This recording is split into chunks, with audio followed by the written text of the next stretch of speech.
G'day guys, this is the Staff Sarge, finally back.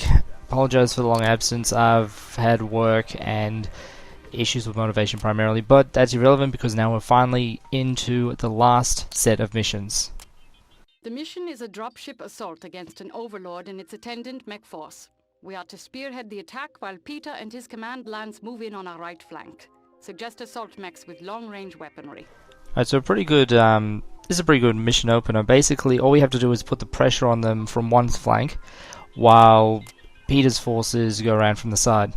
Nice and simple, and we're bringing in all of the assault mechs, as many as I could bring. Starting off with the Annihilator Halifax style. I can't remember why I called it that. I mean, it's heavily armed with just AC2s all over the place, so I assume it's something like an Atlanta style. I can't remember. Then we got the Atlas Corp returning. Plasma cannons, streak SRMs. Nice, simple, effective. And we once again get to use Atlas Corp. Also paint up all the mechs in Fed Sun colors because why not? We're finally coming out assisting the Federated Suns, in a way. The Annihilator, the PTN thread, because that Battletech thread is fantastic. 3 ER PPCs, Inferno SRMs, you know, the default loadout for an awesome. And next up, I'm trying to go off memory, but it's been a long time.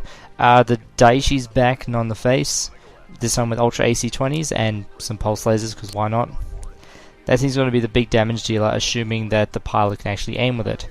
Now this is a new one, the Deimos. I don't actually know anything about this mech. I've never used it at all. I've never driven it. This is the first time I've actually deployed it in a mission. Ultra AC5s, LRM. It's basically designed for, it's called all range mode, but really it's a long range puncher, with the exception of those medium heavy lasers. So that should be interesting. I have no idea how well it works in combat, so you know, we'll see how it goes. Now the Gladiator 1-2 punch is the same as the last mission. The Masakari pull, I think. No, I did not take that one. No, instead I've got the Supernova. Sorry, I forgot to modify the paint on this one. Where, yeah, Federated Suns, but we're more assisting the Lyrans, in a way. I'll explain more during the actual mission, but it's a little bit, not really confusing, but, you know.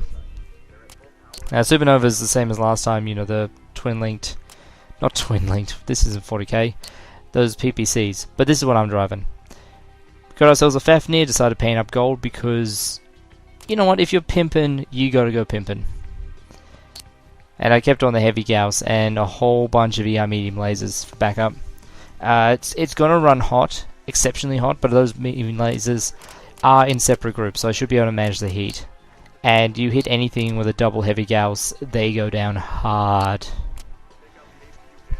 So should be good. Not the fastest mech around, but if, you know, if I take it off, I put as much time as I could while keeping, you know, the heat efficiency up.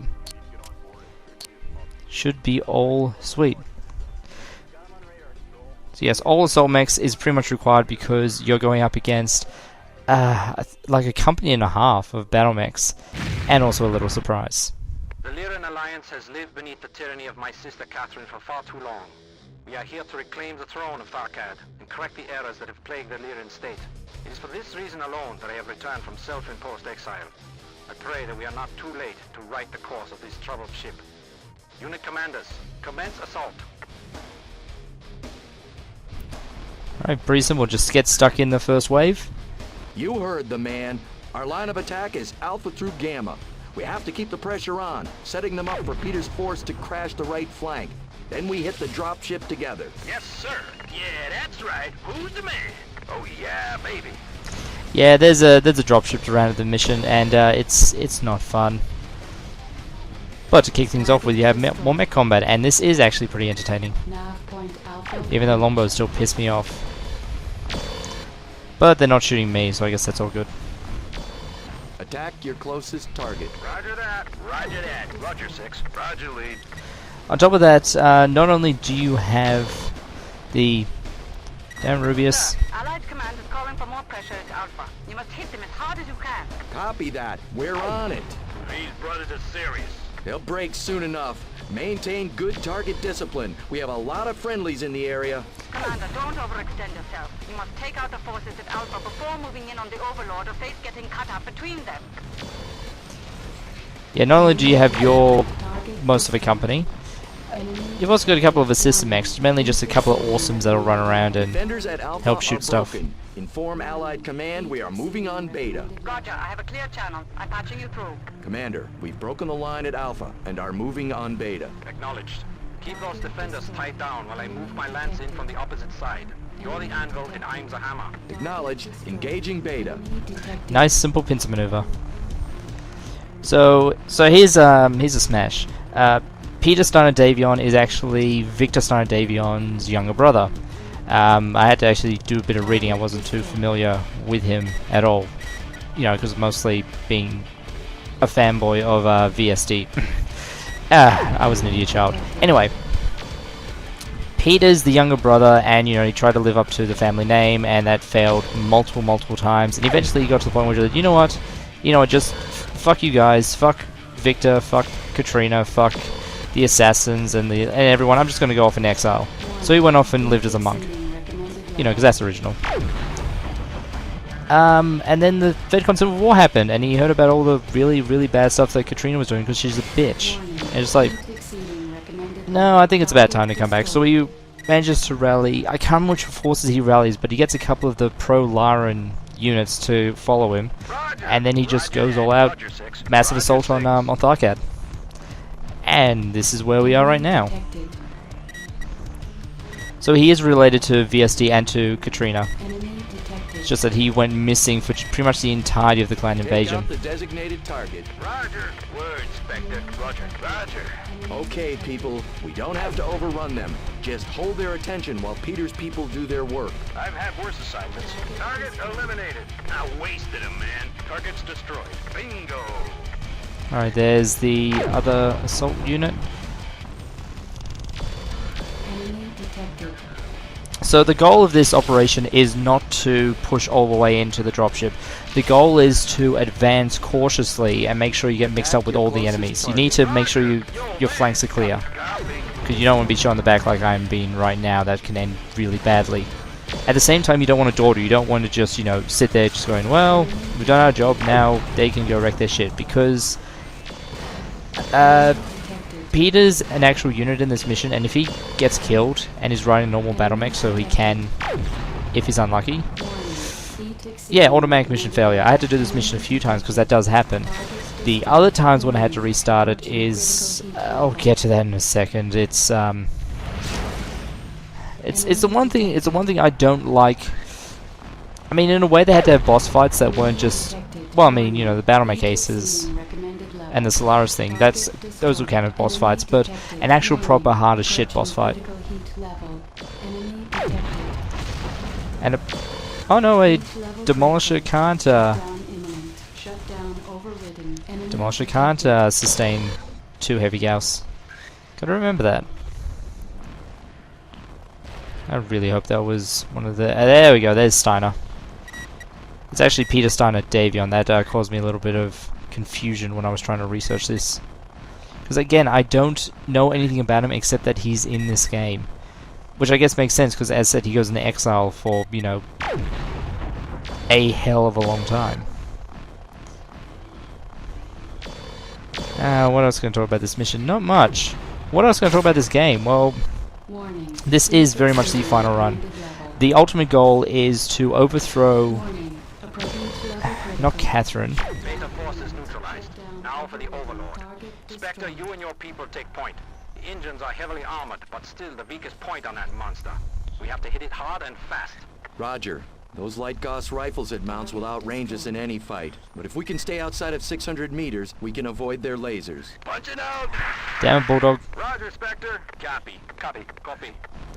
And I lost the demo, so that's probably a good reason why I don't take it. So Overlords, I don't think we've really engaged them, but they're big. I think they can carry a full regiment. That was wrong. A full battalion, I mean to say. A full regiment would be fucking ludicrous, even in Battletech. Target annihilated. Targets destroyed. So those the Union classes. closing to weapons range. We should really get out of here. Negative. We don't get a second shot at this egg. Continue assault. Take out the designated target. Roger. Roger that. I get it. Roger, lead. So, you know those Union classes, or my tongue is derpy. Rothgar dropships. Okay, I'm just going to simply call them Union. The Union class dropships, you know, they mount the Gauss and the PPC, and it's like they're a tough fight. I mean, they pack a lot of firepower. They take a lot to eventually kill, and they're pretty good aims. Overlords are even more annoying because they've got more armor, so they take longer to take down. Plus the small fact that those are light Gauss, which means that you literally cannot outrange. They can shoot you before you even see them on sensors. Roger. Word, Which is, you know, Roger, Spectre. obviously Roger, lead. bullshit. So the ultimate goal of this operation is for Peter to knock down the Regent in command of Tharkad, which I'm actually reading right now on Sana. Led to the Steiner where he... Overlord there we go, is Nondi. destroyed. Nondi Steiner. Another one. Bites the dust. Target annihilated. Targets destroyed. Targets destroyed. Excellent work. My dear aunt will find it far more difficult to outmaneuver us at this point. Morgan Kell has sent word that the Kellhound will be making planetfall in the next 7 days. We have plenty to prepare before that. Nondi's forces are feeling the blow from that strike, sir. One does not recover quickly from the loss of an Overlord dropship. That's a lot of salvage. That is a lot of salvage. I mean, I got paid a fair... I mean, I lost a Deimos and all that kind of stuff, but hey. Prodigal Pink Steiner-Davion, he's back. Victor has backed his younger guy. Victor isn't interested in reclaiming the throne, but I mean, you know, if Peter takes command, all shall be good. To who will the Archon turn now that the fate seems all but sealed? Well, that's where our other playthrough comes in. Yeah, so while Ramirez is dicking around on Tharkad and moving on to resupply, which is... It's a little bit of a change up, but again, it's a nice, good mission. This is why I prefer the Davion playthrough, because the missions are just generally nicer. I'll get into what happens with Steiner in the next video. So yeah, the goal here is you assist Peter to knock down his great aunt, which is Nondi Steiner, Katrina, who is his sister, put in command. This is the same sister who apparently manipulated him his entire life and then murdered various members of the family in order to ensure that she got into the throne, and then badmouthed Victor, and at the same time was a complete bitch, but somehow managed to remain popular. I think, to be honest though, she only remained popular in Lyran space because she was kind of being a dick just to the Davions, as you do. Not the Davions, the Fed son guys. I mean Davion. Whatever. The point is, she's a bitch, and we gotta take her down. So what's happening with Katrina or Catherine or Katrina? Yes, she keeps on changing her names. I can never bother to keep it straight. Well, the thing is, she's taken over command. She took over command of the entire Fedcom on New Avalon, which is not only is that the Davion home planet, the capital planet, but that's also the capital planet of the entire Fedcom, the alliance of those two nations, or houses rather. So what ends up happening is Victor decides to go, you know what, fuck your shit, and invades the living hell out of New Avalon. The next video where we go with Martin trying to assist Catherine. Yeah, that invasion's actually already over. That's this thing about the Steiner playthrough is that to put it frankly, you've already lost. But I'll get into details of how we've lost and how there could still be a game if that's already happened once we get there. So that's been the first mission of the Davion tree, the one that I generally go with. Next video will be the first mission of the Steiner playthrough, which is actually, it's a bit of a learning experience for me because I only played through it once, and again, I don't like playing the Steiner missions, not only because I think Steiners are dicks, but the missions themselves, well, only a couple of them. There was Night Ops, then there's this one, and then there's the one after it. So I will see you guys around for the next video, next time on the Internets. Mech of the mission for the invasion of Tharkad is the Clan Wolf 100-ton Omnimech, the Direwolf. Designed from the ground up as a semi-mobile firebase, the Direwolf earned the name Daishi, or Great Death, from the Draconis Combine during the initial clan invasion. Stand equipped with an extra-light engine and almost as much armor tonnage as an Atlas, the Direwolf dedicates over half its weight to weapon pod space, allowing it to deploy with a ludicrous amount of firepower. The Prime config is built for long-range combat with 4 ER large lasers, an LRM rack, and a pair of UAC-5s, in addition to 4 medium pulse lasers for engaging targets close in. The Alpha and Bravo are also built for long range with some short to mid-range flexibility, in the form of a Gauss rifle for the Alpha and an ER PPC for the Bravo. The Charlie is one of the rare 100-ton designs to actually come with jump jets and uses a pair of ER PPCs slated to a targeting computer to make it a deadly mobile sniper. A mostly mobile sniper. The large weapon space on the Direwolf resulted in it being fought over even while it was still being designed. Clansmoke Jaguar actually were the first to build it following a trial possession to get the blueprints. It's also favoured among several Inner Sphere legendary commanders, including Kurita's Horhiro with a Gauss rifle and ER PPC, Felon's Lone Wolf, which replaces Wolfhound 2 C Grinner, see Mech of the Mission number 1, for exactly 1 Bachal, and Victor, Ian, Steiner, Sue, Picard, Edward, Norris, Jesus, Kent, Twilight, Davion the First. I've actually forgotten what we're talking about. Oh right, Venerial Stained Dick getting his fancy assault mech blown up by a clanner and a toad. Aside from that, the Direwolf is actually pretty awesome.